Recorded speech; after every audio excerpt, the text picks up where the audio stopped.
Congratulations, graduates of Moorpark College, and especially congratulations, class of 2021.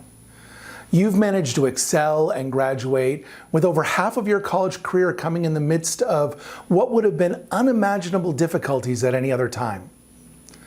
I have to be honest with you. I always imagined that if I ever had the opportunity to give this address, I would be looking out over the grassy area that makes up the Moorpark College quad. The same spot where I sat in the heat during my graduation from Moorpark College in a time longer ago than I care to publicly state. As we celebrate milestones like graduation, it's normal to look backwards, to see how far we've come. This year, more than ever, I've heard so many of you say, I just want to go back to the way it was. Coachella, Stagecoach, an active Bumble or Tinder profile.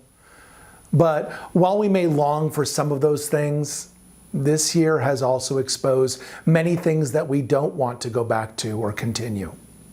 Social injustice, a climate crisis, economic uncertainty. This pandemic has brought us to an inflection point. And as we emerge from it, you are faced with choices about the world you want to live in. Is it the world created by my and older generations, or something new? Members of those generations, the ones that created the messes in the first place, complain too often and too loudly about this generation. And my response has always been, in over 30 years teaching at the college level, I've never been surrounded by as many students who are truly committed to changing their world for the better as I have been these last few years. Nor have I ever been as confident of a generation of students that can and will make those changes happen. Yours is the generation of Malala Yousafzai, Greta Thunberg, David Hogg, and Amanda Gorman. This is your moment.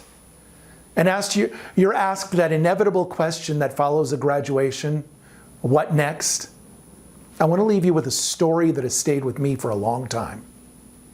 Walt Henrichsen was studying to be a civil engineer. He took a summer road trip and saw bridges that were deteriorating and collapsing, bridges he wanted to rebuild. But then he had an epiphany. No matter how well he designed them, those bridges would one day also collapse. As he asked himself what he could dedicate himself to that would last, the answer came to him: people. The investment we make in the lives of those around us will outlive all of us. And as you answer your own question of what next, no matter what your major or what path you're on, I would encourage you to include as part of that, and how can I make a difference in the lives of those around me? That's a legacy that will outshine your LinkedIn profile or your number of TikTok subscribers.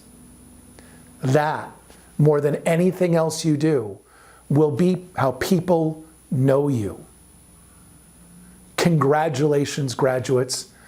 I sit here with supreme confidence that your graduating class will be among those that are going to make a difference in the world for many, many years to come.